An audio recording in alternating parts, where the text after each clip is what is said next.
Hey friends, welcome back to another brainless video. Today I wanted to go ahead and take a look at what kind of PC should you be looking to build for the upcoming RTX 3070 launch. A lot of you who are likely holding on from Pascal or from even Maxwell, the 970 and the 1070 probably are looking to upgrade quite a few things along the way. If you're on any system from like 2015, you're probably going to be looking to do a complete overhaul. So I decided to go ahead and put together a little build guide for the RTX 3070 and just kind of see where you should be looking at price-wise for everything that's coming out. And also we're going to be doing this for the 3080 and 3090 in the coming days. So this is the RTX 3070 build. I've got several options for you, but the idea is that we're going to be able to build an RTX 3070 PC for right around the same price that the RTX 2080 Ti costs. And with NVIDIA saying that the RTX 3070 is supposed to be equivalent or better than the 2080 Ti, you can get a whole PC now for the same price that a card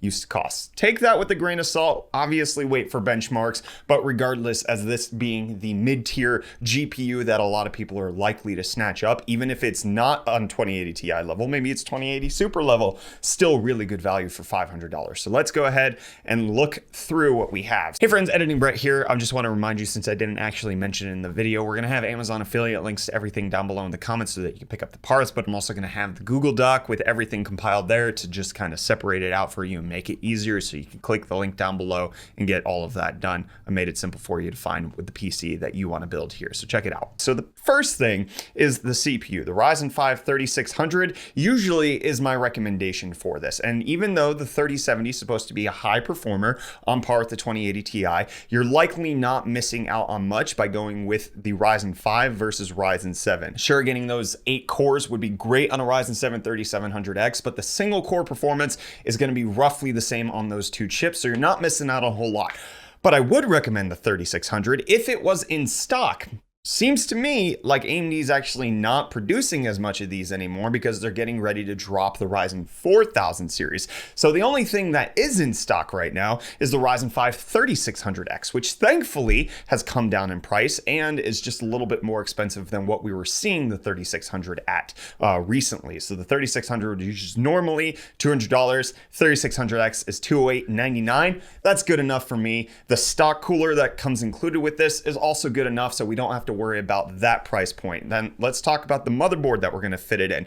We could go B450 here, but because NVIDIA is taking advantage of PCI Express 4.0 and more GPUs likely will, and PCI Express 4.0 NVMe drives will come cheaper down the line, I went with B550, the MSI B550 Tomahawk, coming in at $180. This has 16 PCI Express 4.0 lanes, which is going to be enough for a drive and potentially the cards that are coming out, and we'll get to the drive in a second. But for $180, it has mostly everything that you could want. You could potentially go with a different motherboard to get Wi-Fi included in case you need that, but the B550 Tomahawk is a solid choice.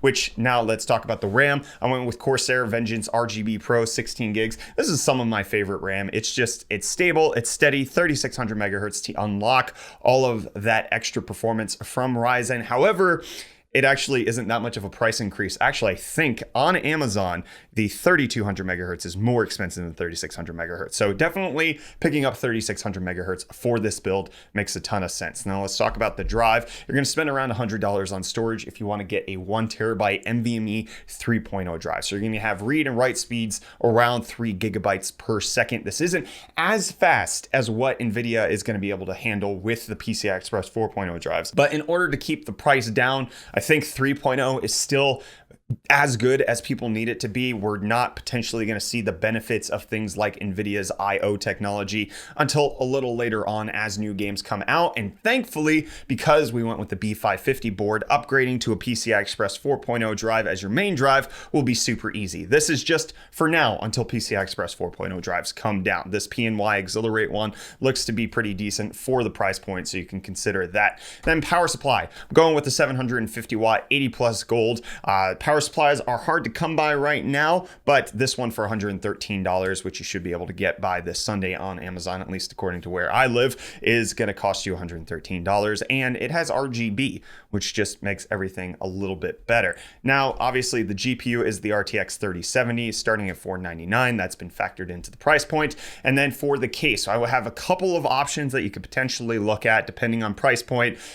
This one, the Corsair 275R Airflow Edition, comes in at $87, just a little bit cheaper. I like white personally. As far as these cases go, I would get white even though the GPU is a bit darker like this. I just think it'll reflect a lot better. I personally like white cases, but $87 for that. Or we have the option of Cooler Master's Master Box TD500 Mesh Airflow, which is coming in at $99. This is a bit more expensive and it's a bit of a different look. You can see how like there's just angles on everything. So it's not as boxy as what you get with the 275R, and it's a little bit more expensive. I personally would go with the 275R here, but you could potentially consider this. So that's the AMD build.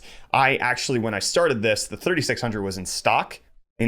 You could purchase it, but it said it was going to ship October 30th, so that wasn't going to work. But the total price of the 3600 build, in case you wanted to go with that and the cheapest case, is $1,268. And in case you want to go with the 3600X and get the Master Box as the most expensive option, we're looking at $1,289.94, which is just around the price of a RTX 2080 Ti, just a little bit more expensive. But I got one that comes in closer to that price point, because we're going to do an Intel build here. We're going to keep basically everything the same. Consider the RAM, the SSD, the power supply, the GPU, and the case are all going to stay the same because there's no reason to change them if we're going with an Intel build. I actually looked at getting lower speed RAM since Intel doesn't benefit as much from having higher frequency RAM, but the price point of 3600 megahertz actually just makes a ton of sense. So the first Intel build we have is with the i5-10400. This is going to give you 6 cores. It's going to give you 12 threads. The boost clock should be all right, and this comes in at $177, which is slightly cheaper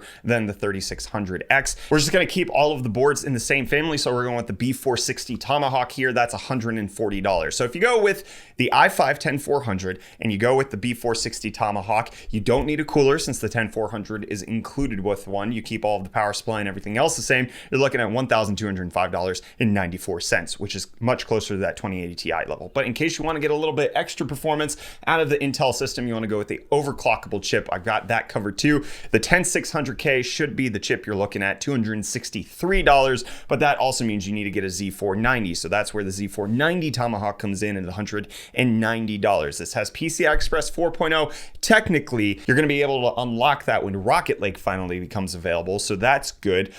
You can have the advantages of all of that, but right now you can't even take advantage of the PCI Express 4.0 drives, which thankfully NVIDIA did a Q&A over on Reddit, and they said that it hardly makes but a couple % difference to be on PCI Express 3.0. So I wouldn't necessarily worry about that at this point. But because we're going with an overclockable chip, the K series, this does not include a cooler, which means we need to pick one up.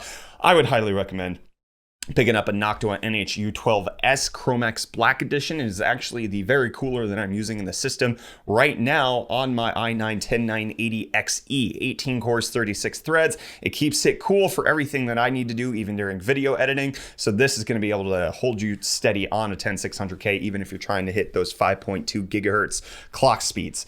Noctua makes really good stuff. Chromax Black is going to look really good in whatever case you decide to go with. I have a white case, and the white and black contrast looks really good here, but if you go with the Cooler Master one, it's also going to look good there. But price point of the i5-10600K system looks to be $1,423.90. Are you going to get much more performance out of the i5 system to justify the extra $200?